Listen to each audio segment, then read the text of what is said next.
All right, everybody, we're back for the final episode of the Wheel of Time series to finish this thing out. We got our resident book snob back to tell us about everything that's happening with the book shows and everything else. And me and Adelia, who's never read the books, has been watching this show and finding it overall enjoyable. Like me and Adelia's always liked it. I think Adelia's liked it a little more than me so far.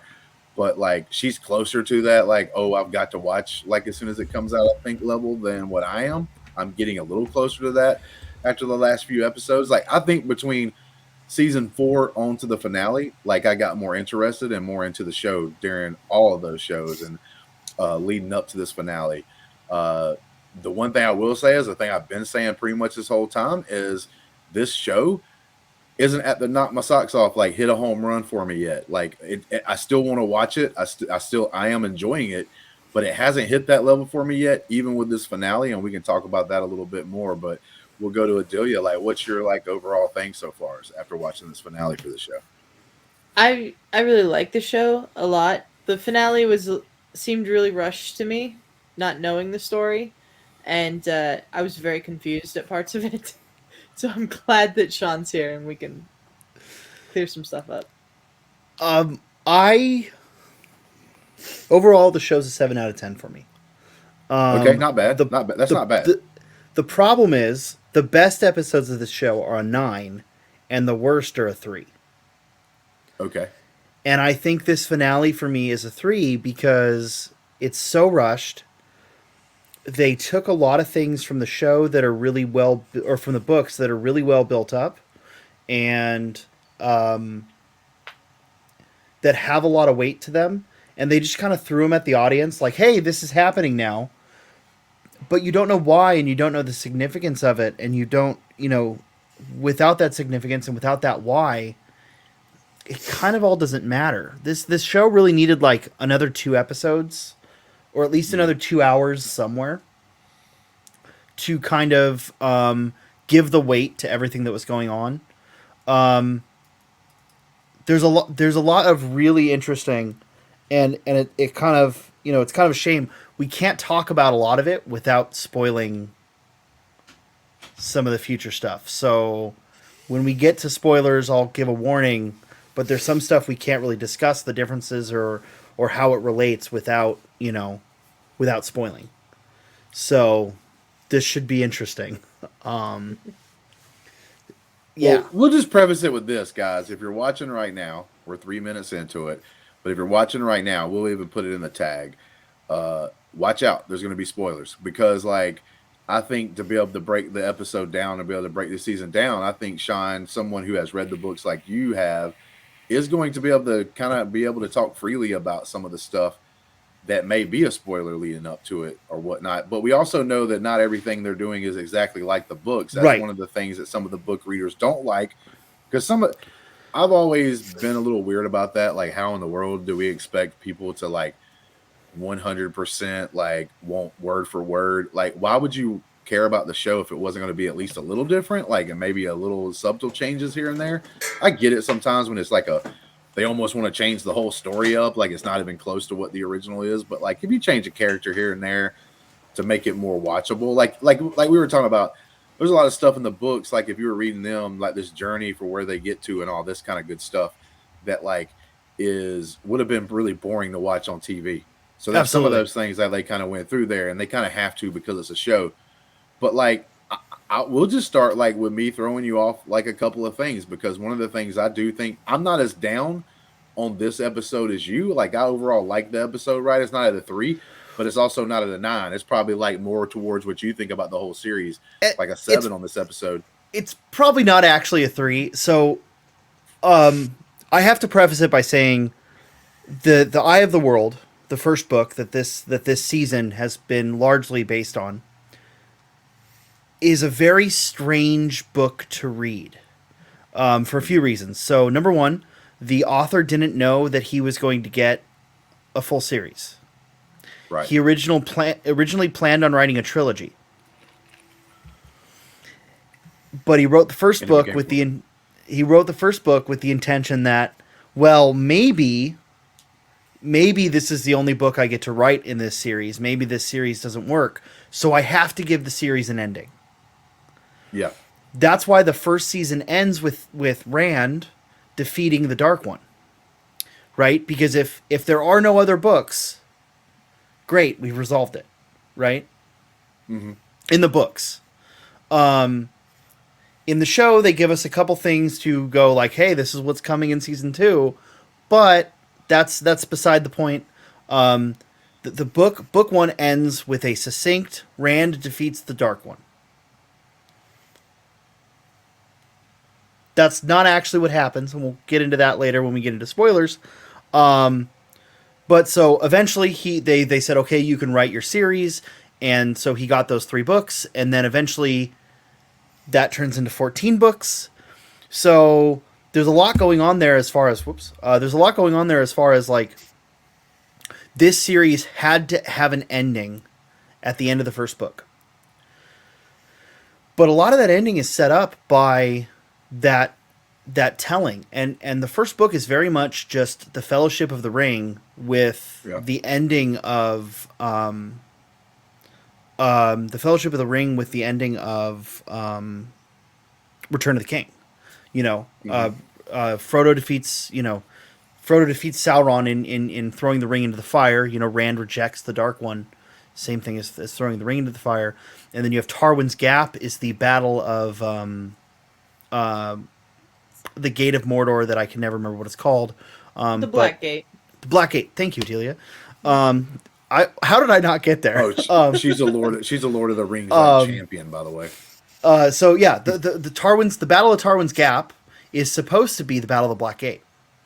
That's not what we got in this episode. We got some weird let's hold hands and throw lightning from the sky.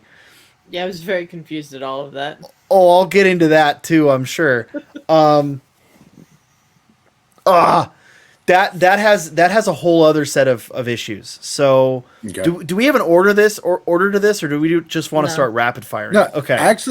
Actually, though, before we get into because I know you're chomping at the bit, you are wanting to get into some of these spoiler kind of things, so that we can get to that. There was a couple of things I'll tell you in this episode that I felt was lacking. One of them is we saw what we thought was the end, right? And what you said, in that book, it seems like, oh, this is the end. So if they were to deny him another book, this would make perfect sense. But we do get the hints of this is the first battle, not the final battle. But I wish they would have gave us at least a little bit of what the Dark One may be doing. And then secondly is, we learned that all these people, you when on the show that you were on, you kind of told us, right, that these characters are all kind of these people that affect the will. That are whenever they do things, they affect the will. We learned that in this episode big time. They just flat out tell us that, in one of the sections. But we have one of the characters that got left behind and chose to kind of stay behind, and we don't even know where they're at. I feel at the end of this season, we should have found out what he may be up to a little bit, at least a peek of it. And I can't fault them for that. I can't fault them for that. And that'll kind of get into some of the spoilery bits and the changes from the book that I don't love, but there are changes in this that I do love, and we'll get to those too. But the issue with Matt, the actor that played Matt, left the show midway through filming episode 6. So is he gone out of the series now? No, they've recast him. Oh, but they had to recast him because they had to recast him so he won't show back up until season 2. So him being left behind there, that's a pickup shot. That's because that, and if you go look when they step into the ways, there's the shot of him kind of looking back at the gate, and they're all yelling for Matt. The shot of him looking at the gate is a composite shot from another scene that's added in. And the shot of him walking towards the tower. So in this episode, we get one shot of Matt walking towards the tower. He is dressed in the same way he is in episode 5 when they first reach Tar Valon. He's wearing the same clothes. Well, he's already changed out of those clothes and cleaned himself up. So they just used an alternate shot that was unused from that original episode and then put a composite over it to make him look a little more grimy, make the background look a little different.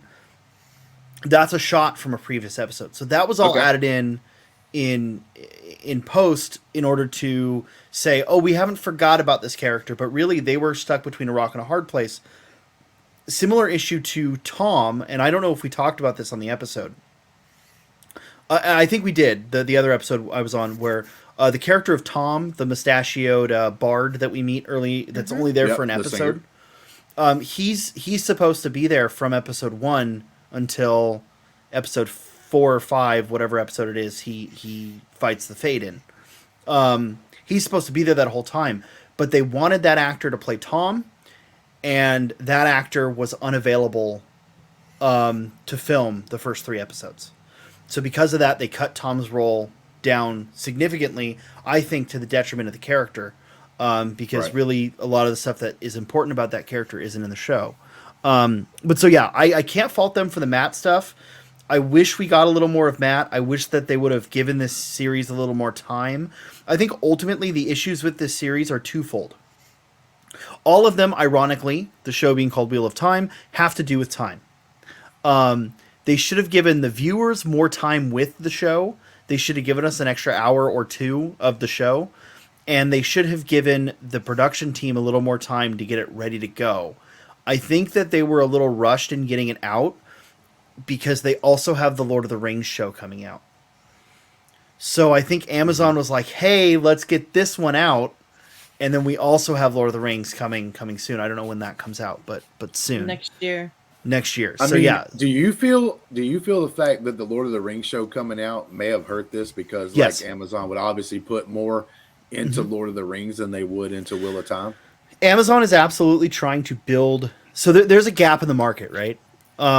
Game of Thrones, prior to Game of Thrones, I'm a big old fan. Like we know this. That's why I'm here. I'm a big old fantasy nerd.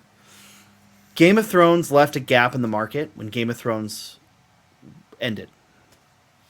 Say what you will about the last season of Game of Thrones.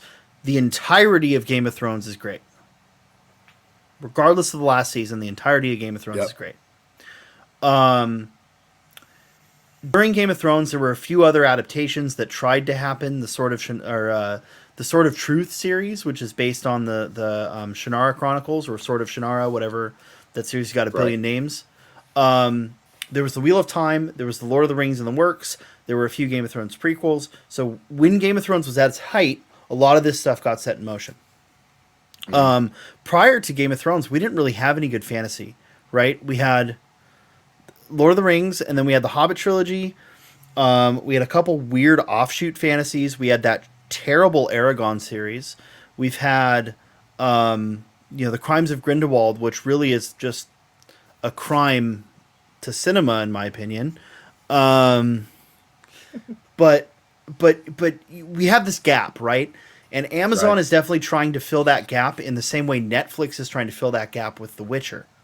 Amazon has 3 shows right now that will be big premiere shows in fantasy. They have The Wheel of Time.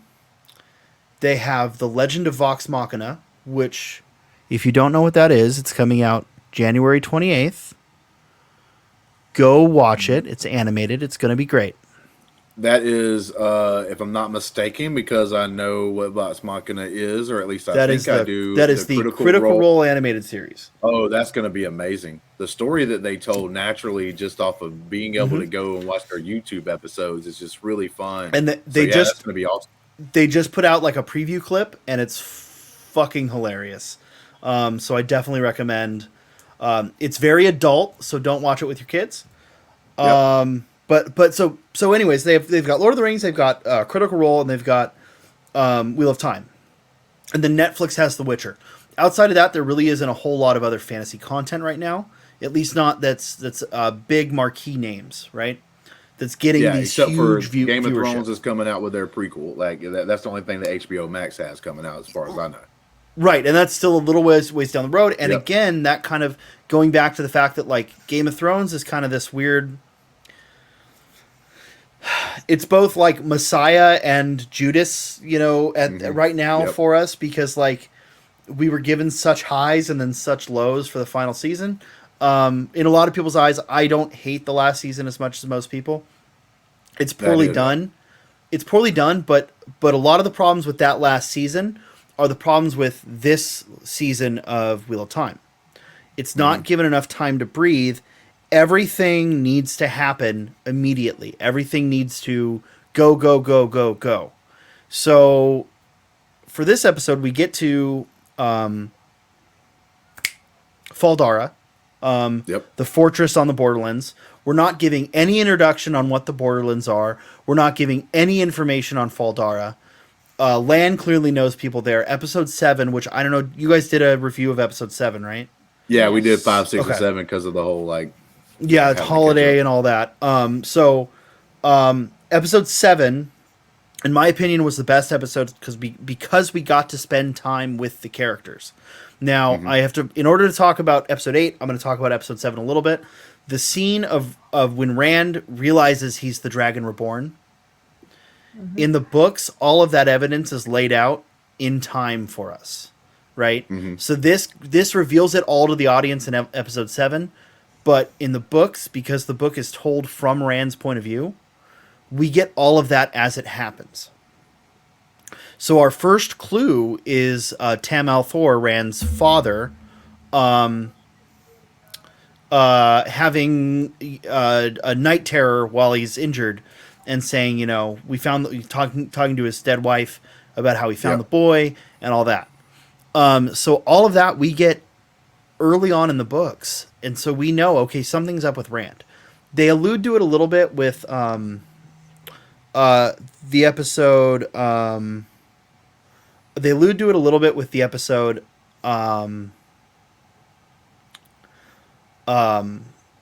they see the Aiel in the cage, but really the meat of that comes from Tam's rantings when he's injured, and that is the central conflict for Rand throughout the whole first book.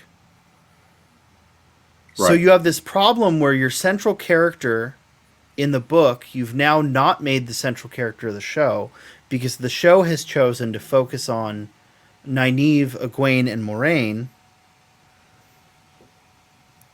But Rand needs to be the character you care about, right? Because I've talked to a lot of people, and Justin, I think you kind of felt this way too. Rand was the least interesting of the main cast. Yeah. Yeah, and because he was so but with that being said, because of the way he looks, who they chose to cast him as, and everything else, he was the person you would go to immediately. He's the Dragon Reborn. But I was like, no, that's probably not how this is going to happen. Too easy. Because I know it's it's too easy. But it turns out that it's not. Now, because I will even say in that episode 7, when they're inside the thing, and everybody's hearing all this stuff, and later on in the episode, you see that Rand's actually getting these voices. I turned around and told Adelia at that point, was nah, this is still bull crap. These are those crazy voices, kind of like the other fake dragon guy was getting, and they're just telling him that, but it's not true. I thought, go ahead. I have to say, they changed the voices a little bit for the show, probably for the better, but I read the audiobook, or I listened to the audiobook for these. Right. So I'm going to give you my impression of the voices in the audiobook, because what they say is different. They say, tear the flesh, eat the bones, rip the flesh off, tear it all off, eat the bones, crush the bones. You're gonna die, die, die, die, die, die, die, die. So it's a whole different level of threatening in the books. This, I think, does it a lot better, because instead of just being this hate-filled smoke, it's the smoke monster from Lost is how it's described in the books. Instead of being this hate-filled entity, it actually gets to the heart of what the characters are going through. Knowing that, it's possible that the voice could be lying to Rand. I'll tell you, it's not. Rand is the Dragon Reborn. Well, I mean, we all saw that when you watched the episode. I mean, that dude exploded like a light ball out of his hands. Or whatever the hell he was holding. So all right. So we get that great episode 7 of exposition for a lot of our characters, just kind of getting into the minds of our characters, and then the whole Rand realizing he's Dragon Reborn. Interestingly enough, the scene of the the scene of the knight and who we can assume is Rand's mother, the Aiel that's pregnant. That scene actually isn't in the books. It's something we've heard a lot about, like through ancillary material and stuff. That was such a killer scene. Oh, I love it. I thought it was a great scene. I mean, and you now know why the average person fears the Aiel. This pregnant Aiel slaughtered a whole bunch of people. But okay, so this episode opens up. We've already got Rand walking into the wastes. We have what else did we have going on? We had the rest of the crew just kind of hanging out, and Lan saying like, "Oh, you five are all important. We're gonna make things up in this episode for you to do." And then I don't know. What did you think of I think that the first big important thing was the dream sequence with Rand. Right? Where he first meets the Dark One? Yeah. Where Moiraine gets stabbed through the back of the throat. That was really well done, I thought. I love that when he shot the home dude with the arrow and he just pushes it through and then everything's like sucking in with the arrow and stuff like that. Like, that was actually pretty cool. I love the way that looked. That was kind of like, it doesn't terrify me because I'm a big horror fan, but like I could see where that could be a terrifying scene to others that doesn't care that much about horror. Like, oh my God, like this dude's like, what the hell is this guy doing? Like, so I actually like that, that scene, that kind of dream sequence and stuff. And like I said, in my head, I'm thinking these voices are just lying to him. So I think like, oh shit, there's going to be something bad happen to Rand. And I know he can't die because I know he's a pretty big character in like the books or whatever. But I was like, I don't think this is going to happen the way they want to. Like, I literally thought they would get to the end of this episode, him thinking that he was the Dragon Reborn. It's not. Somehow or another, Moiraine was able to save him, and they got out of there, like, barely. But, like, the Dark One's, like, even more powerful now, and then we're waiting to see what he does in, the second season. But that's not clearly the case. Like, he's the Dragon Reborn. So, like, I don't know. It was like, I like that scene personally. I thought that one was fine. I thought there was no problem with that. I thought it was really well done. But I think it kind of takes a little bit out of it when you have. Okay, again, I got to spoil the books. So in the books, let's just go right now. Let's just say it right now. We'll go into spoiler, like, because like the stuff we're going to be talking about. I'm gonna be very. I will say, for anyone who doesn't want to be spoiled on overall plot lines, I'm gonna be as general as possible and just talk about core concepts and not actually plot points in the books, aside from what has already been covered by the show. So in the one thing I'll mention right now is in the books, the whole gang goes to the Eye of the World, not just Rand and Moiraine. So that's your first major change. Is Rand and Moiraine go with everyone. Everyone goes, and everyone has something to do when they're there. They don't have nearly as much to do as Rand. But they all have something to do. The other thing that's a big change from the books is we've gotten 4 of these dream sequences so far. We've gotten the dream sequence with them vomiting the bat, which was utterly disgusting. We've gotten Perrin had a dream sequence where he saw his dead wife being licked up by a wolf. Rand had a dream sequence at some point with where he saw everyone kind of in the dream sequence. I don't remember when that took place. And then we got this one with the Dark One. In they should have done a dream sequence every single episode, because in the books the dream sequences happen a lot, and about halfway through the book, all of the dream sequences involve, and I will say the dream sequences happen to all of the Taviran, not just Rand. Yeah. So in the books, we get all of the characters talking to the Dark One throughout the whole book. So we were introduced to the Dark One a lot earlier, and I think that's pretty important. And that's kind of what like sets them up. So we've talked about a little bit, like they have an influence on the wheel. one of the things that we know that makes them important is the Dark One is seeking these people out through their dreams. And in the Wheel of Time, dreams are really important. So later on in the books, and this is kind of where the spoiler concept comes, the potential spoilers, very minor, dreams become an important thing, and some of the characters eventually gain the ability to enter dreams. Mm-hmm. And one of the core things about entering dreams is, if something happens to you in the dream, if you willingly entered the dream world, it will also happen to you in real life. And they set that up. They set that up a little bit where, when they were vomiting the bat, when they woke up, there was a bat there. Yeah. Right? Okay, gotcha. So one of my big issues was they end this dream sequence with Rand stabbing himself in the belly. Well, Right. if they're following that internal logic, Rand should then wake up with a sword through his stomach, right? Right. Yeah. The other thing is the ending of book 2, which I think they're gonna scrap entirely. So if they don't, then it's gonna make it even weirder.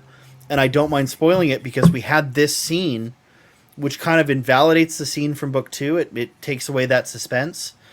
In book 2, Lan, Moraine's warder, teaches Rand how to fight with a sword.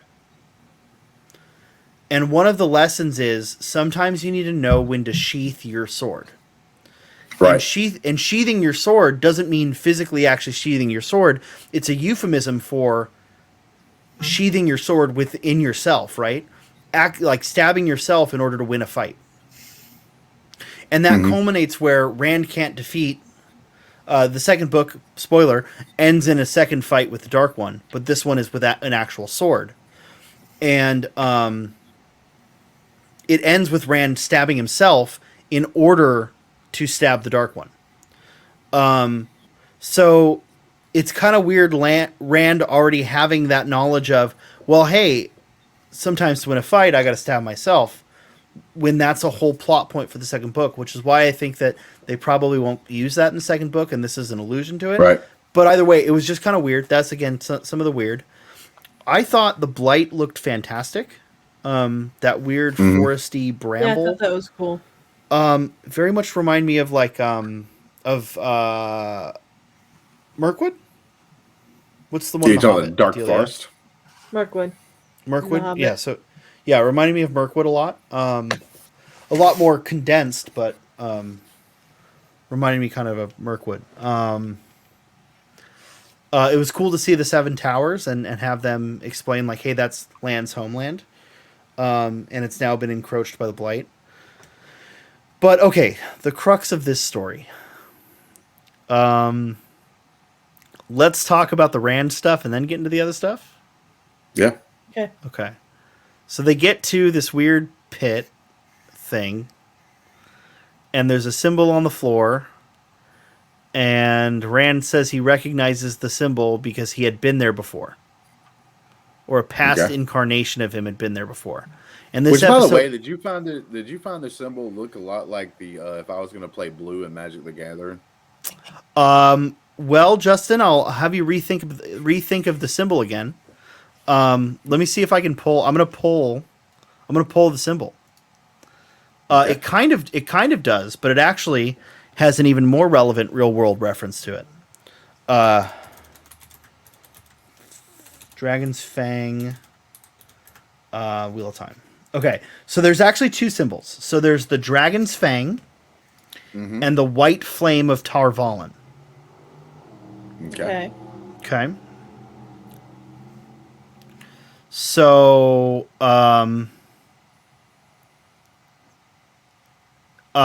Dragon's Fang is a sort of circle with a tail coming down shaped like a fang, and the White Flame is a circle with a tail going up, like a flame. Right. Okay. Well, it's actually originally was one symbol. And let me actually just pull up that symbol. symbol, Aes Sedai symbol, because it is relevant. In the books, Rand runs around with a flag with the ancient symbol of the Aes Sedai on it. And that is the dragon's fang and the white flame sandwiched together. Okay. I'd like you to try to generate that image in your mind. Because it looks kind of like this. If you could... Yeah. Yeah, so yin and yang. It's the yin and yang, yeah. So that's one thing, like... One thing that they set up, and I really like what they did with that intro... The intro this time, where they show the previous dragon. Luz Theron. And they show that he lives in a sci-fi world. Yeah. Right. We see those air speeders and all that. And what's really cool is those two images, or I'm getting ahead of myself. That city, if you go back to episode 1 where you see that ruined city, they're the same city. Oh, so the one that they went into that was like nobody was supposed to be there. No, that was episode 2 or 3. The one before that where like Moraine and Lan are just walking through the world. It's before we meet the main cast. And we just see that overgrown, ruined city. It's the same city. Yes. If you mirror those two images, they're the same city, which is super cool. Okay. But so this world takes place in our world thousands and thousands and thousands of years ahead of our time. Gotcha. So that's why the yin yang symbol is there, is because it's a symbol that exists in our world. So that's super interesting. But yeah, it does kind of look like the water drop from Magic. Absolutely. Okay, so they get to the Eye of the World, and Rand falls asleep, and the Dark One talks to Moraine, and Moraine's like, I'm going to cut his throat. And then Rand has a dream of him with Egwene and a child. And this part of the episode I really like. It is incredibly different from the books. So they talked about the Forsaken a little bit last episode, right? Did they mention the Forsaken? Yeah, but not very much. Yeah, it wasn't like a big thing.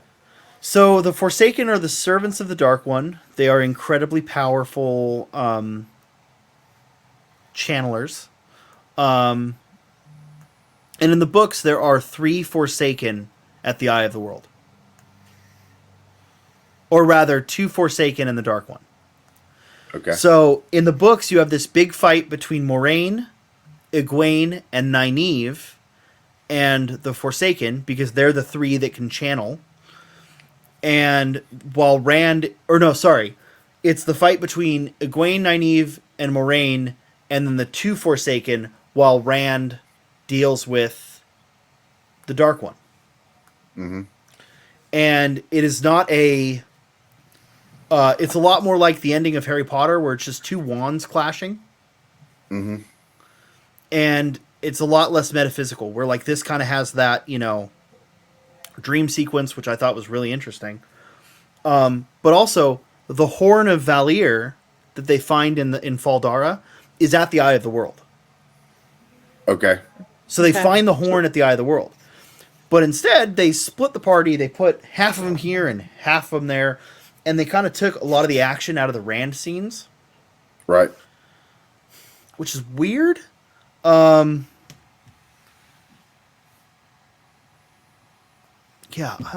I don't know, man.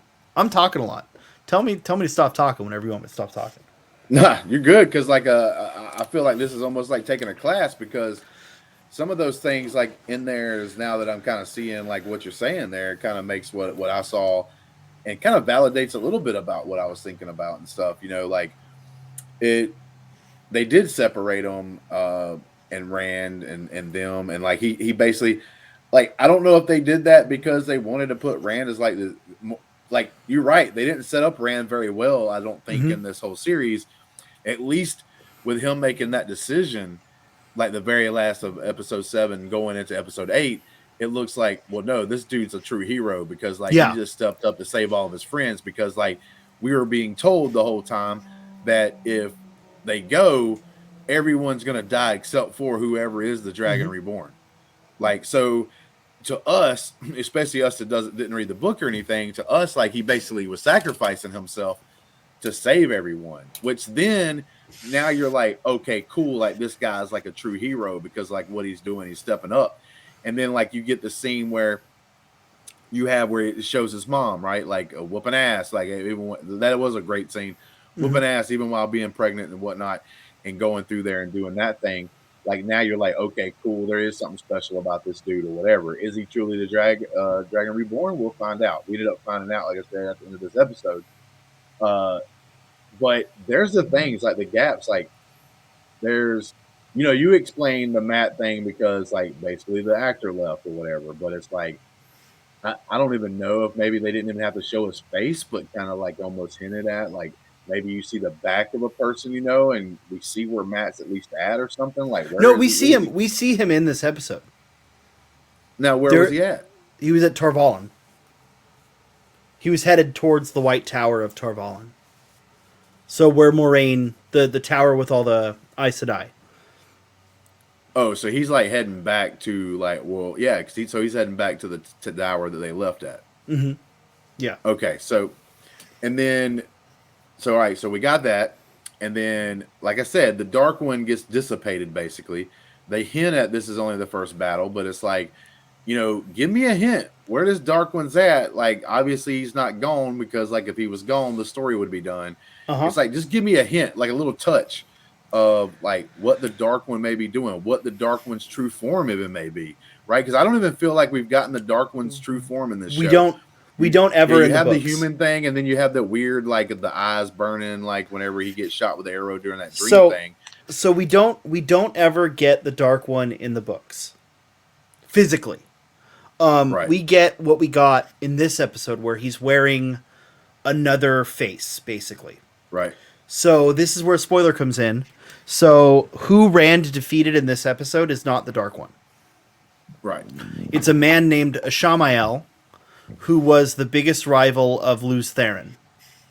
So the previous dragon, his biggest rival was a man named Ashamael. And Ashamael is the leader of the Forsaken. Right. And the Dark One uses him to speak for him, basically. So every time we see the Dark One, kind of like Harry Potter, Professor Quirrell, right? Mm-hmm. Where he's like, latched onto the back of his head. It's a lot like that. Now they don't explain that in book one, so they're not, leaving that out of this series. This series actually ends really well, I think. And we'll kind of get into that. I don't want to jump too far ahead with that final shot with the ships, but I really. Oh yeah, we got questions about that. I love that shot. That shot's so good. It looked cool as shit. Like it was Game of Thrones-esque. I would say. Like, I thought the same thing. I thought this is a Game of Thrones ending. So yeah, Rand defeats the Dark One by showing how powerful he is in the books. That happens, and then they all go back to Tarwin's Gap, which is where that battle was taking place, that everyone else was at. And Rand basically decimates everyone with channeling, with magic. Because that's the moment in the book where we see just how powerful Rand really is, right? Okay. Because Rand doing a Kamehameha at the Dark One, you don't get the scale. But if you get Rand launching fireballs and lightning at a whole billion Trollocs, that really shows you, this is why everyone's afraid of the Dragon Reborn. Because one of the premises of the Wheel of Time is how unreliable information is. Right. So some people are awaiting the return of the Dragon Reborn. Others are fearing the return of the Dragon Reborn. That's why it's a bad idea if the Red Sisters find out that Rand is the dragon, because they might try to still him or capture him or kill him. And he needs to be able to do his job. Right. So instead... I was just going to relate this to like real life stuff right now. Like some people want the fabric to be torn, right? Like they want the way things are set to be done and undone. And there's another big group that just they don't want anything done. They want to stay where they're at, even if where they're at and their station in life, it's not that important. Mm-hmm. They just want to stay there because they fear change more than anything in the world. And the Dragon Reborn brings change. That is his job. Yeah, that's actually a really good metaphor for that. Or simile, whatever. So we then have two other plot lines. We have what's going on with Perrin, which is weird, and what's going on with the girls, with Egwene and Nynaeve. Mm-hmm. Which should we tackle first? Because both. Let's are do the girls, problematic. because what you just told us basically is in the books that Rand's the super badass that shows up after he does what he thinks he does to the Dark One, and he probably in the books, I'm going to assume, probably thinks he took care of the Dark One at that point, right? Yes. So then he comes out here to this battlefield to help these dudes survive and just starts kicking ass, like doing flips and fireballs and all this. But in the story that we got was the group of women getting together, all becoming like one in this almost like a dyad of the Force here. So and here's exploding out. I've got this is the part of the finale that I have the most issues with. Let's talk about plot and character development first. So what they did was called linking. So essentially, you had the 5 channelers, the one lead channeler whose name I can't remember. In the books, she doesn't die, and her brother, the leader of Faldara, I believe his name's Ituralde, he also doesn't die in the books. In fact, he's important in the last book. So it's weird that they killed him. But that's fine. Weird. I can get over that. That's fine. You can kill him off and actually probably makes the story more interesting because they can give what happens to him in the last book to another character, and it makes it a little more interesting. In the books, there are 5 great captains. That's what they're known as. And they're these 5 generals that are supposed to be unbeatable on the battlefield.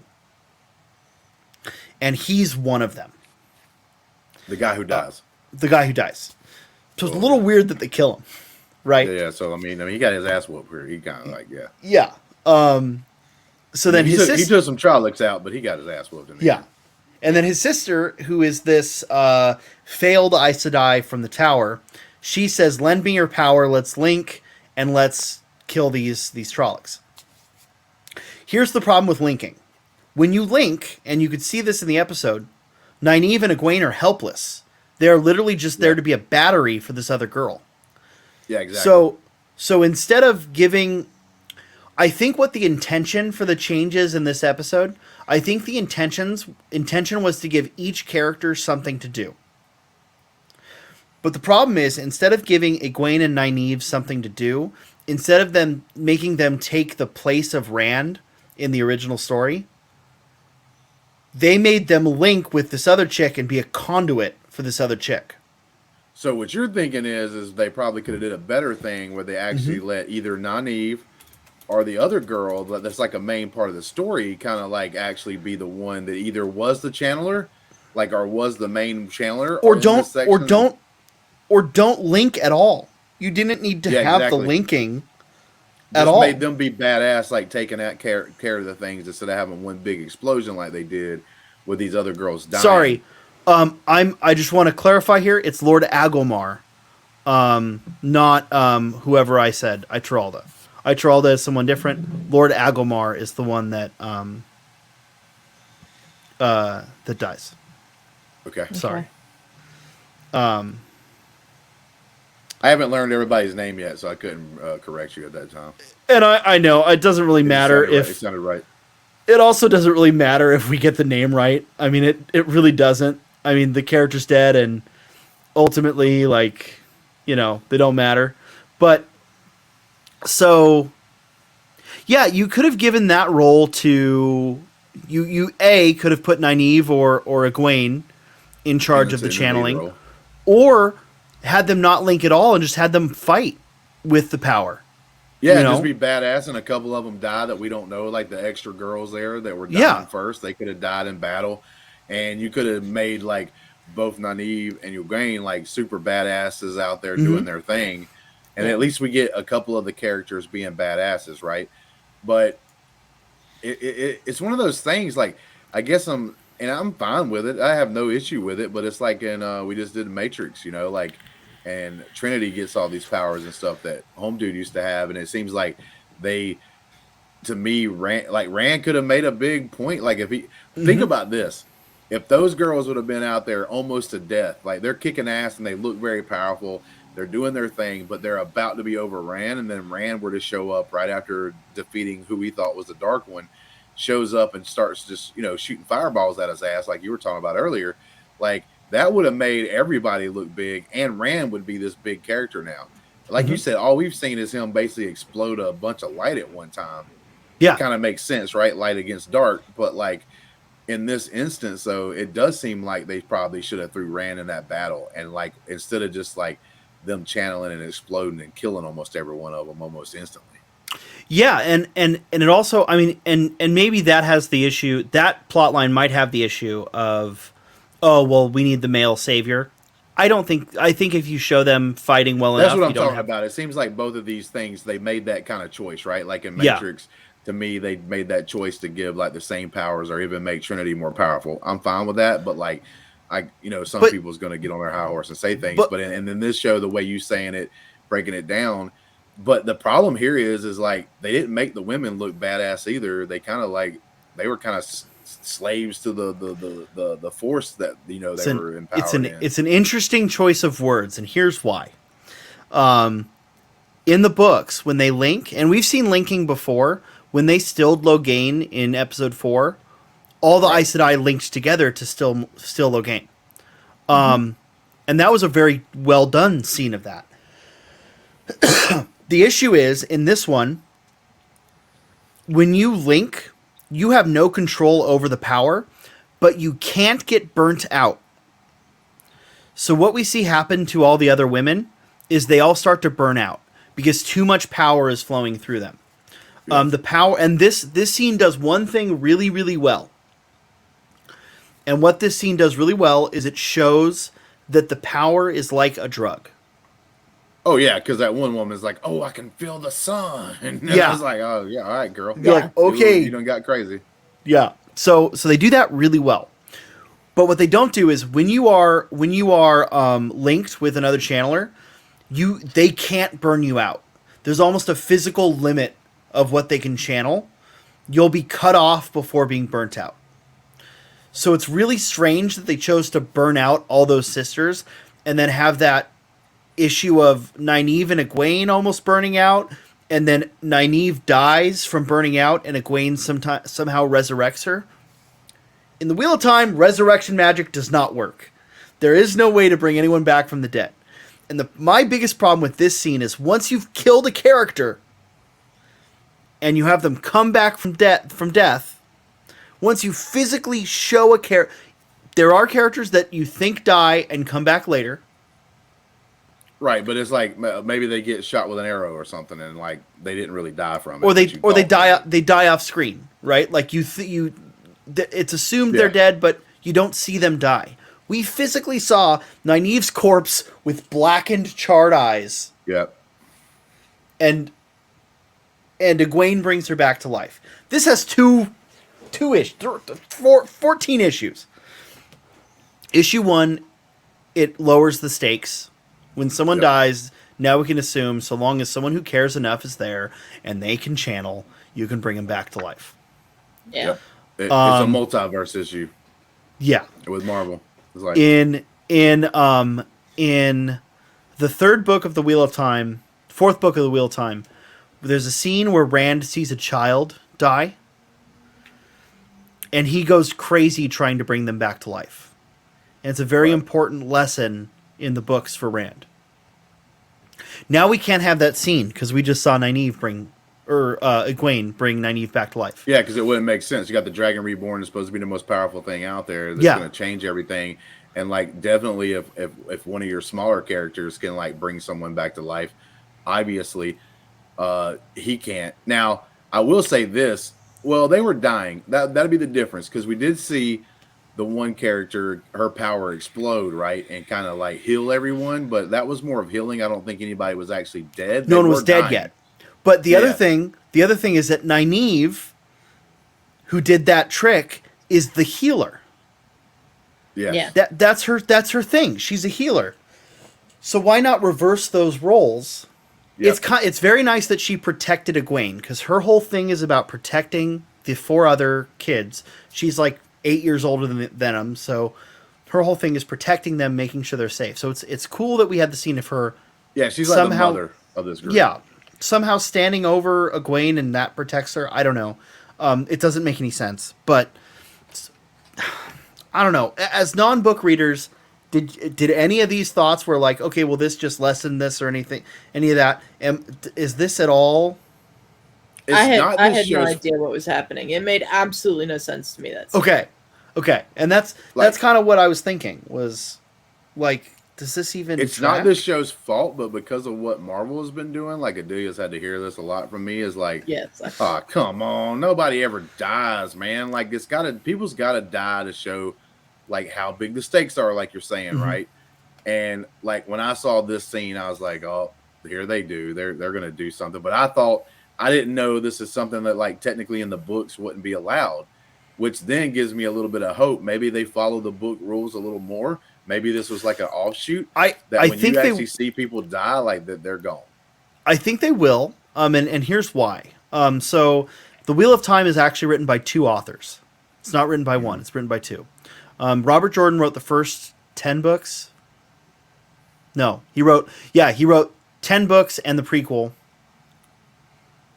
or 11 books and the prequel, and then Brandon Sanderson wrote the rest of them because Robert Jordan passed away, and Robert Jordan's wife chose Sanderson to complete it.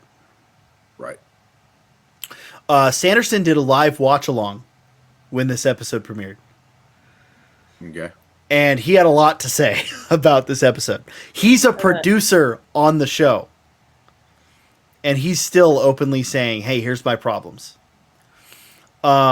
He got to review every script but this last one. And he said, had he gotten to review it, this would not have happened. And he was talking about how he's already in the process of reviewing the scripts for season 2. So I think we'll be okay. Okay. But I don't know. It just like it felt so strange, and such a like that whole sequence felt like it takes a lot away from the characters of Egwene and Nynaeve, who are by far. We've kind of talked about in the show how like Rand is like not that interesting of a character. In the books, he isn't either, because the other 4 are so much more interesting. Yeah, and because like when you look at it, like even if he's the Dragon Reborn, this is what I keep coming back to. When you get to these shows that has these like big prophecies and everything else, almost every single one of them, and I get why they do it, the prophecy actually doesn't mean as much as you think it should be. Right? Like it's all about like, you know, who cares who like even in Star Wars, who cares who the chosen one was, right? Like for real, like the things happen. It's kind of almost a side afterthought when you're really watching the films. And in this, I think maybe it's going to become the same thing, because even though Rand technically is the most powerful, and even though Rand's technically the Dragon Reborn, which is supposed to be a big thing, I think all of them as a group have their own special things that are almost just as powerful, or almost means as much. So with that being said, I don't think the prophecy of who's going to be the Dragon Reborn, which we know now, I don't think that it's a reveal, but I don't think it's like as big of a reveal as like the fact that all 4 of them can affect things. Because Perrin with his like Wolf Lord like thing, like I wish he would turn into a werewolf. The term is Wolf Brother, by the way. They haven't revealed the term in the show yet, but the term is Wolf Brother. So you got the Wolf Brother, and then you got the one girl that can super duper heal everything, and then you got the one that's like she was people thought was probably the most powerful, like whatever. And she was kind of like learning her abilities and stuff like that.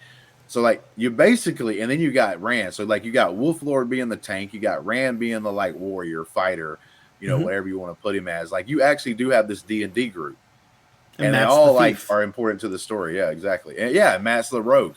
Yeah, yeah, and in the books, because Rand is the Dragon Reborn, it means that every other character has a more interesting plot line. Yeah. So That's fine, but you still got to develop Rand a little bit. Now, what happened inside the castle is even more interesting. Because you're talking about when they go to get the horn and everything here. When they go to get the horn. So in the books, the horn of Valir is in, is in at the Eye of the World. Right. So that dark like tunnel place or whatever they were actually meeting. Yeah. The dark one. Yeah. And it's actually really, it's set up really well. We hear about the Horn of Valir throughout the whole book. Like it's this like legendary artifact, and its purpose is, and they mention it briefly in the show, but the purpose of the horn is to bring back dead heroes to fight for the side of good. Okay. Okay. Asterisk. The purpose of the horn is to bring back dead heroes to fight for whoever holds the horn. Right. So it's not just about good. So whoever blows it. Yeah. Because again, the Wheel of Time's all about information not being passed down properly. So whoever holds the horn can summon the dead heroes. And they actually did something really clever. In the episode with the family, with Matt and Matt right, and when he Rand, thinks he actually did kill like the family or whatever, but he didn't. It was like the Fae or whatever. and the little girl gives him the doll. Mm-hmm. The doll's name is Brigitta, who's one of the dead heroes. Okay. So Nice. they did that. That was why, like, for me and Kristen, when we hear the doll's name, we're like, oh, it's a really sweet like reference for us book readers. That people who haven't read the books, it's relevant. But Brigitta is one of the heroes of the Horn who's summoned to fight, or potentially summoned to fight. So we have the horn here in the castle. Oh boy.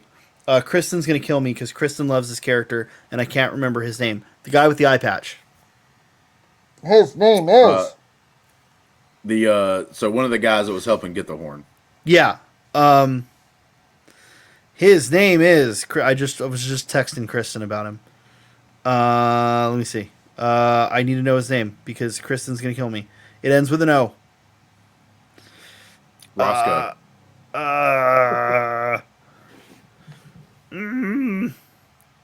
Bilbo. Oh. Bilbo. I'm running out of things. Uno. Which, okay, now I know how to remember it. He's got one eye. Uno eye. Gotcha. Okay, great. Yep. Spanish for one. Okay, so Uno.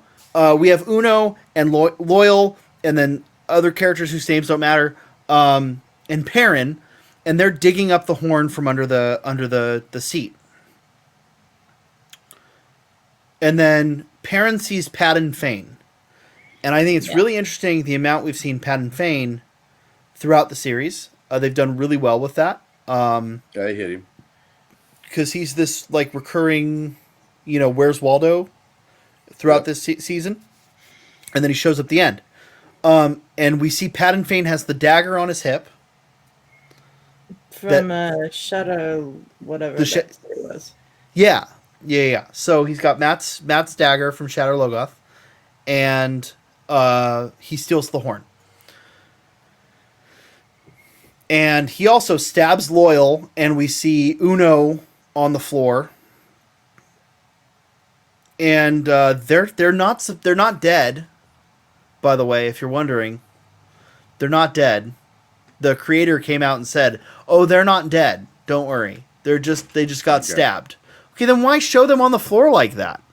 Yeah, at least have them like on all fours or something, like holding their stomach or wherever they got stabbed. Like, oh god, maybe in pain. Well, I was talking to my friend Alex. I won't name drop. My friend Alex. Okay. You can fill in names later. I was talking to my friend Alex, who doesn't have time to delve into this because he's got to delve into Book of Boba. It's his job. So I was talking to my friend Alex, and he texted me after he finished the episode. And I think the first thing he said was, "Oh no, they stabbed my poor Loyal." Yeah. And he had pointed out to me, and I hadn't seen it. You could see Loyal moving in the last scene we see him. Okay. But like, so here's the issue with this plot line, and this is where your earlier complaint about Matt. This plot line was for Matt, not Perrin. Okay. So Matt would be the one that actually kind of almost turns his back on them and gets this horn. No. I mean that everything Perrin did in this episode should have been for Matt. No, that's what I'm saying though. It's like, oh, Perrin. Yeah. Perrin was the one that was supposed to be in that room trying to help them get the horn, and then seeing home dude come out of nowhere then. Yeah. Because in book 2 and 3, there's this conflict between Matt and Paddon Fane, the Tinker that steals the horn. There's a conflict between Matt and Paddon Fane because Matt wants to get the dagger back. Okay. And Paddon Fane steals the dagger.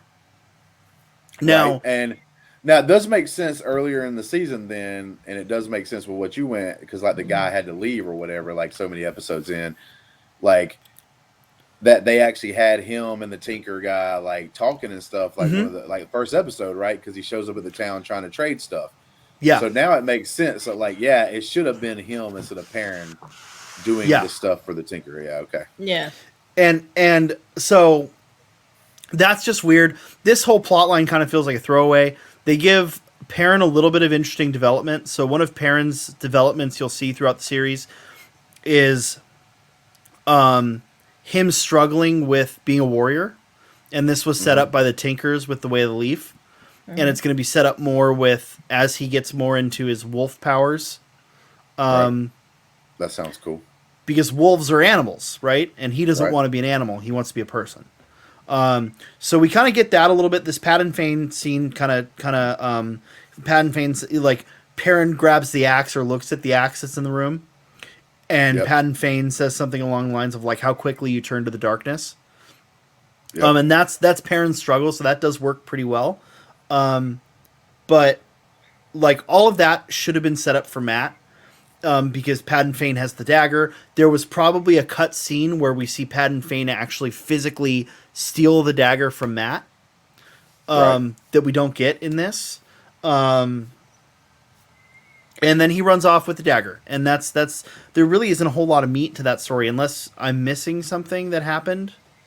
No, and that's one of the things, so. like they tried to set something up, I think, with him, but like they didn't truly do it. Like, because, you know, like that one person comes out of the way and looks like they're walking to that city, the what do you want to call it, like the main city where the brother and sister die, like you said, and they weren't really supposed to. Yeah. So you see that character. I thought it was Matt, right? Like I thought Matt found his way through the way, got over there, but technically it was this guy. It was this guy that came through that thing that you see. But like we only got to really see him like once or twice during this whole season. So like to me, it didn't build that up, right? Like if he would have had a little bit more meat to the story, the gentleman that steals the horn, like when you see him coming through the way, and it's possibly like hinting towards it might be this guy coming up there, and everything else, you would have been like, oh shit, like why is he here? But like I was just like, what a big deal. This dude just collects stuff, okay? Like what's the big deal if he's possibly walking up there? Well, here's the other. I'll put together some puzzle pieces for you too, because they hint at it really well in this season, but we don't ever get it explicitly stated. He's the one that led the Trollocs to the Two Rivers. Okay. And he led them through the ways. Okay. That's why when the Trollocs start attacking, you see him kind of go, and I got you. Goes around the corner, and he's fine. So he doesn't have a whole lot of meat to his story. Just kind of this guy that keeps popping up and showing up and following the crew, and then he steals the horn and the dagger, and that'll be the plot for half of the characters for next season. So here's where all of this gets funky. The showrunner has said that the next season will be a combination of book 2 and book 3. Okay. And half of the characters will follow their book 2 plot line, and half the characters will follow their book 3 plot line. So what I think that means is we're going to see Perrin Egwene and Nynaeve. I don't know. We'll see Perrin go after the horn with Uno and Loyal. And then we'll probably see Egwene and Nynaeve go to the tower. And we'll probably see Rand do God knows what. I don't know. Well, I do know, but none of it's set up, so I don't want to spoil it. And then you got those boats. Yeah. I've been waiting this whole time. So what do you guys think of the boats? This would be the end. Like, we'll talk about this, and this will probably be the end of this episode, because like this is what me and like we were glad when you were like, yeah, man, I'll be able to come on and discuss this with you guys, is because me and Adelia both was like, who that? Like, here goes the thing. Who the hell is this? I'm going to tell Adelia what I thought was kind of set up here, and I don't know if this is actually true, and you'll be able to tell me. And, like, spoilers for everybody. He's going to answer this question because I want to know. So, to me, I don't know why they're coming in, and I don't know who they truly fight for. But to me, the way they set it up, it was almost like a different society. So, like, in the land that we are in mainly now, you have the women, the Aes Sedai, and they kind of rule over pretty much everything. Like, they have some kind of power. Maybe kind of. They're right. Treat them like the Jedi. They're advisors, not rulers. Yeah, exactly. So I know, like, there are men that are king in this land and stuff, but like if the Aes Sedai show up, he becomes like he doesn't outrank them. They kind of outrank him. They got the power, whatever, right? Yeah. But these boats come up, and the way these women that come up that can channel, almost like they were wearing muzzles to me, is almost like they are the ones that are basically like slaves and are told what the hell to do with their power.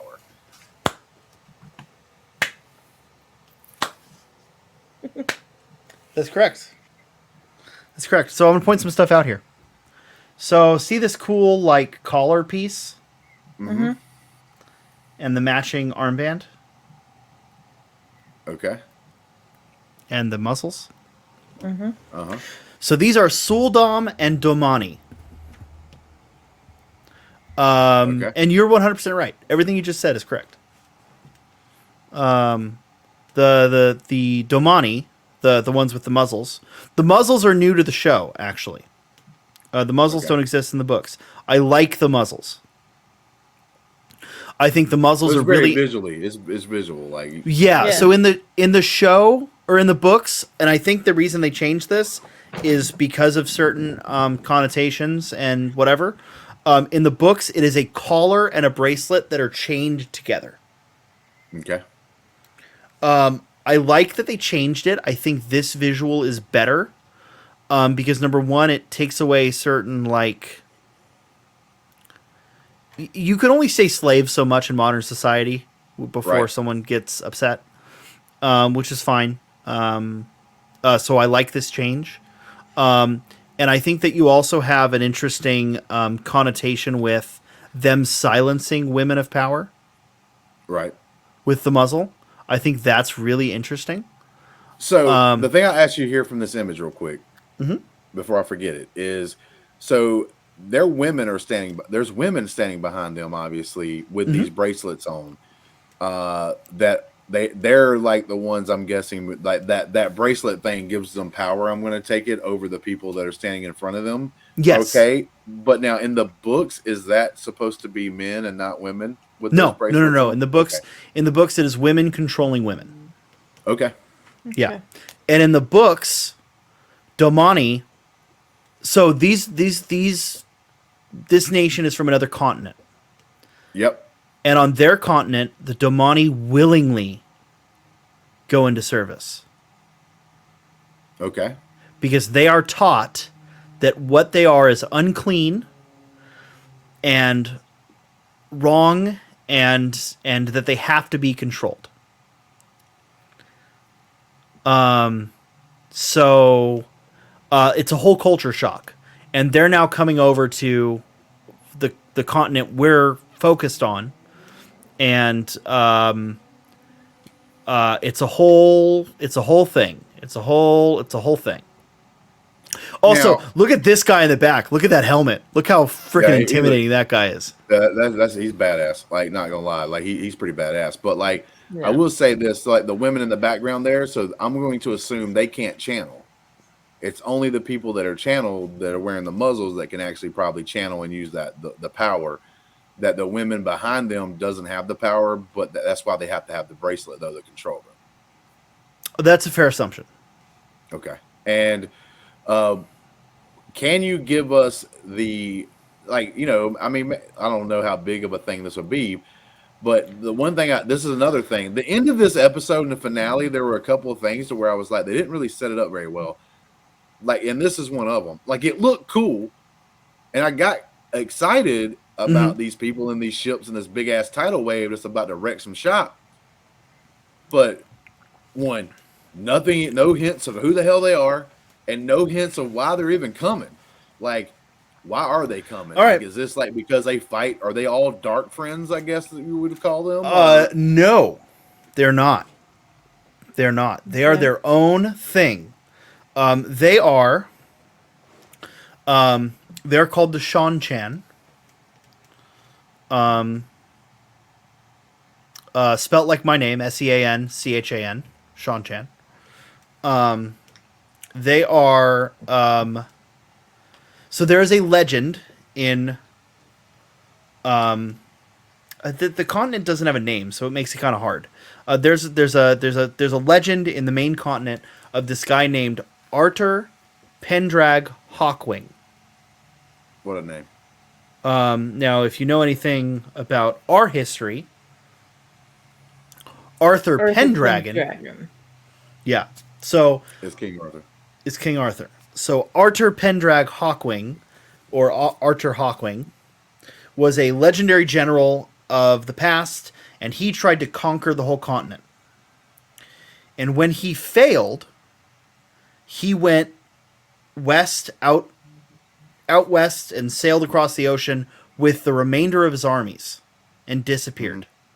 And there's this legend that Arthur Hawkwing's army will return to conquer the continent again. Right. These are Arthur Hawkwing's armies. Okay. So now, what they believe is different. The Sean Chan believe that they are returning to their homeland and will be welcomed as saviors. Okay. So you get this really interesting conflict where no one's really the bad guy, right? What they both believe is good. Now, really what the Sean Chan believe is really fucked up because of the whole slavery angle. And they're wrong in a lot of things. But they both have merits in their own views. They have merits to their own argument. They are here to strengthen the continent before Tarmangaiden. So this was mentioned briefly. This episode, Tarmangaiden, is the last battle. I think they're pretty equal. Like you were just saying, that. I think the actual sides are pretty equal. This is more visually open, as having some of that slavery kind of thing in there, mixed in there. If you have the power, or whatever, that's bad. But on the continent that we're fixed in, if you're a male and you even look like you can channel, they do the same thing or even worse to you in this continent. So yeah. It's they do have some equalities here when it comes to holding a certain group of people down. It's I don't want to get too far into I can't get too far into the Sean Chan without spoiling too much. Right. They are terrible people. There are some Sean Chan that are fine, but their core belief with the Suldam and Damani, it is constant. The Damani are in constant physical torture.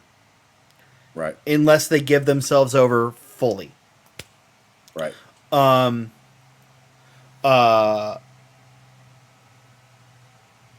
can't really say much more without spoiling. Huge things, and that's fine. We don't want to go into big. But huge we will things, we will get a lot of them next season. Cool. Up close so. and personal with them next season. There's one other thing we got to talk about in this episode. Okay. But before we get there, and I want to mention that before I forget, do you guys have any other questions about the Sean Chan invaders? Not now. I think you answered what I needed. Because I wish I would have got those hints that you just kind of gave us, just a little taste of that, so that. Because when you walk away from this episode, I just think you turn around that looked cool, but I don't know what the hell it means at all, Yeah. period. Not even just a little bit. Like, it was just like out of nowhere. It's like, bro, I didn't even know there was people that had ships in the show, and now where are these people? Yeah. Yeah, there's one of the things that Wheel of Time does really well. There's a lot of different cultures and very interesting cultures. So we've Right. barely even seen the Aiel, right? We've seen a dead Aiel, and we've seen one Aiel warrior maiden. The Aiel will get a lot of eventually, and they're super interesting. We still haven't seen Andor, Camelin, which we should see pretty early on next season, I think, because there's still two major characters we haven't met yet that are almost as important as the core cast. No, three. Sorry, there's three major characters that we haven't met yet that are almost as important as the core cast. Gotcha. We have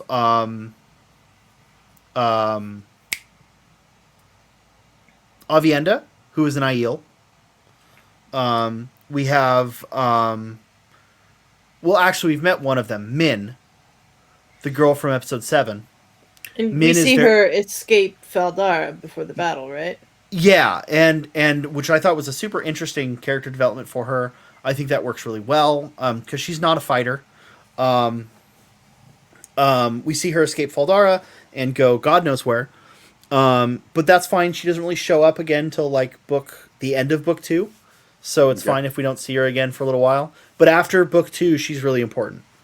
And she's super interesting because she could like see the future or see premonitions of people. But she's important. Avienda is important. And then there's another girl, and her name is Elaine.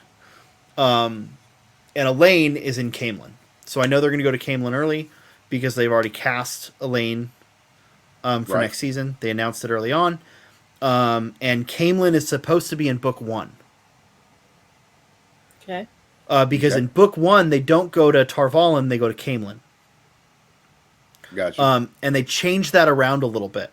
A lot of the stuff that happens at Tarvalin in this season happens in the books at the beginning of book 2 in Faldara.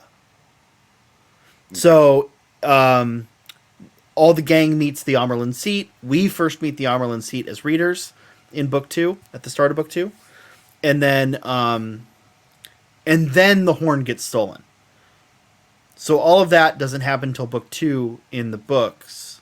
But I like it better how they did it in this. I think it sets it all up better, and it lets them move forward quicker. But yeah, we're going to go to Camelin. We're going to meet Elaine, who's a great fucking character, and her two brothers are again, going back to King Arthur, her two brothers are Gwaine and Gawain,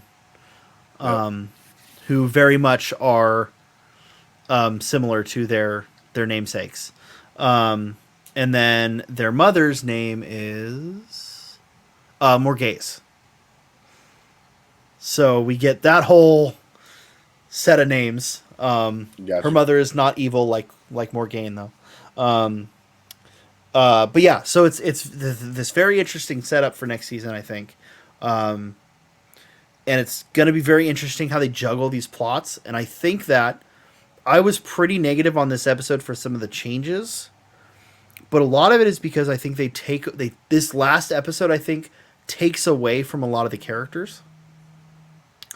But I also think it sets up a lot of things really well. So, I'm excited to see where we go.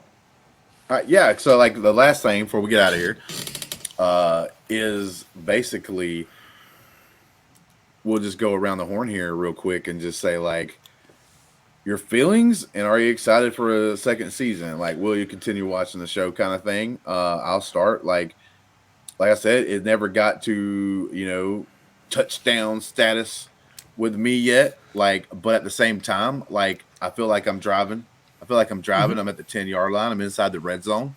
So, like, if they were to, like, say, boost it up for, like, season 2, grip me, especially that first or second. I do think that season 2 really needs to get you more than the first couple episodes in this season.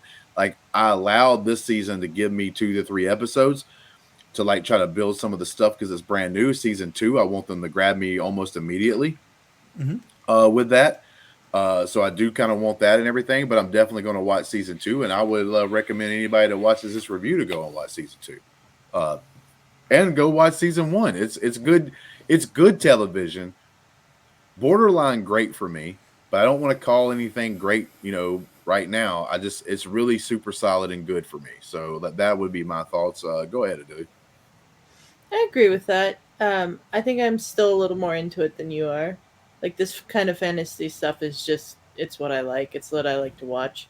So I've always wanted to read these books, but the book series just kept getting longer and longer, and it kind of got away from me. And now, like, I was on Amazon the other day trying to figure out how much it would cost to buy all the books. It's a lot. It's a lot. So I want to read the books, but I, at this point, tempted to just wait until the series is over, so I can not get my brain confused or anticipate things and stuff like that. It's probably better that way. It's a lot, it seems. I'm really interested to see where they're going with the characters, especially with the changes that you say they made for this episode, because there were parts of this episode that really confused me. Yeah, there's and for me, even like there's like fundamental things like them burning out with the link, like that was something I was just like, wait, what? That's not, why is that? And I couldn't even pay attention because it's like, it's such a strange departure from what it should be. Yeah.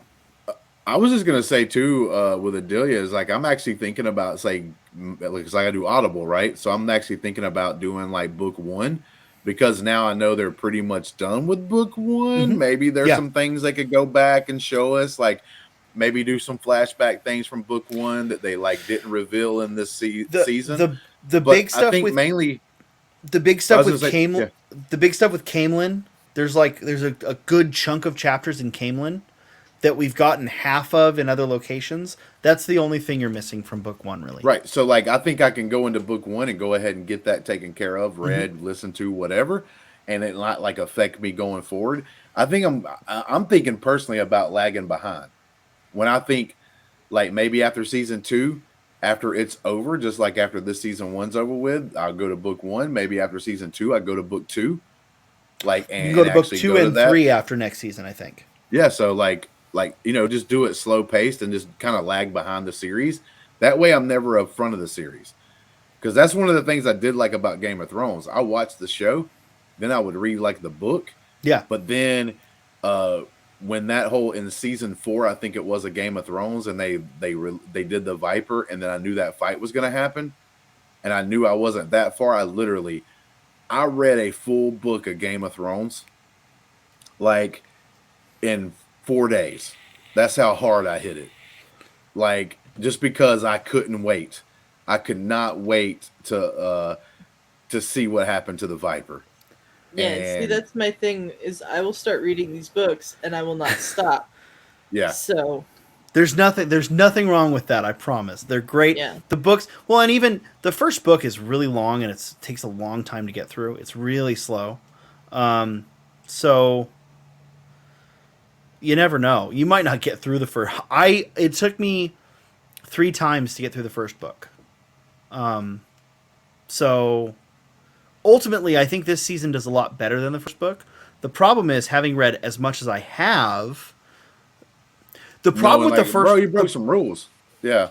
Well, the problem with the first book is similar to the problem with the first season. There's a lot you don't know, and you don't know the significance of a lot of it until the later books.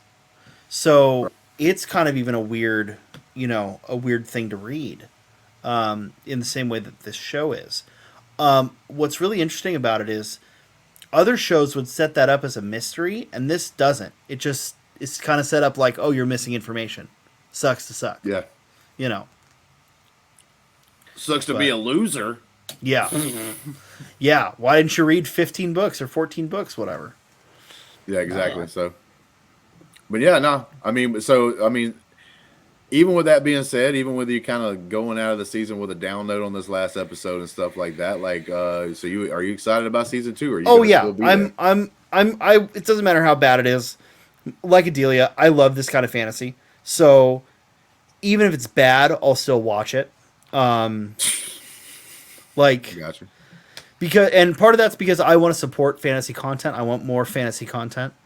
Right now I'm slowly making my way through Witcher, and it's great. So yeah, I will support fantasy content whenever and wherever possible. Nice. But that sounds great. But yeah, man, thank you for joining us again. My pleasure. You're our book sensei when it comes to the Wheel of Time. Hopefully you can join us for a few episodes whenever. Are we having to wait very long for season 2? Is season 2 like a few months away, or is it more like a year away? I think it's more, probably more like a year. Okay, so because they're not through filming it, or they're still they're filming it right now. Okay, so cool. So at least they've got that started, so we know we're definitely getting a season 2. So yeah, ready to go there. And have fun. And thank you guys, everybody, for watching. If you will, like and subscribe and do all those great things. We got a Patreon you can join for as little as $1 and join our Discord and everything. Sometimes I say some things that make people laugh when I'm just hanging out, sometimes during the day when there's not a lot going on. And Adelia's there to watch and make sure we don't say anything too stupid. So thank you, Adelia. But besides that, man, we've been going almost an hour and a half. We actually been talking about the episode for longer than the episode actually aired. And I need to give myself at least an hour buffer to be ready for what I know Sully's excited for, and that's the Book of Boba Fett. So, oh boy, without any further ado, guys. Anyway, we will be Sean. You're going to be talking about the Book of Boba Fett on the Gucciverse channel, and we'll be talking about it over here. We'll be talking about it over here on the Holocron whenever the episode is on those Wednesday nights after the episodes drop on those Wednesdays. But yeah. Until next, well, you got. When does this air? We'll be probably putting this out like so today we're filming it on Tuesday night. It'll probably come out tomorrow. Wednesday during the day? Yeah. Yep. All right, then I got to do this tonight, 7 Pacific. My YouTube channel. No one subscribes to it. We're gonna do a thing. Me, Jake Berlin, PJ Campbell, and Dwayne Burke are gonna talk about the state of the Marvel Universe and what we got in 2021. So it should be fun. It's gonna be my first YouTube video, so it should be fun. That is cool. Thanks. Maybe that's why nobody actually subscribes to your channel. Yeah, I've never put out a YouTube video. That's what I'm saying, man. Like, dude, come on, man. You're making people feel bad for nothing. Here we go. Like, that's not how you start your YouTube channel. It's supposed to be all happy and glorious and celebration. So, yeah, we'll get there. We'll get there. We got to post a video first. Yeah. We will, but yes. Thank you, Sully, like I said again, and until next time, peace.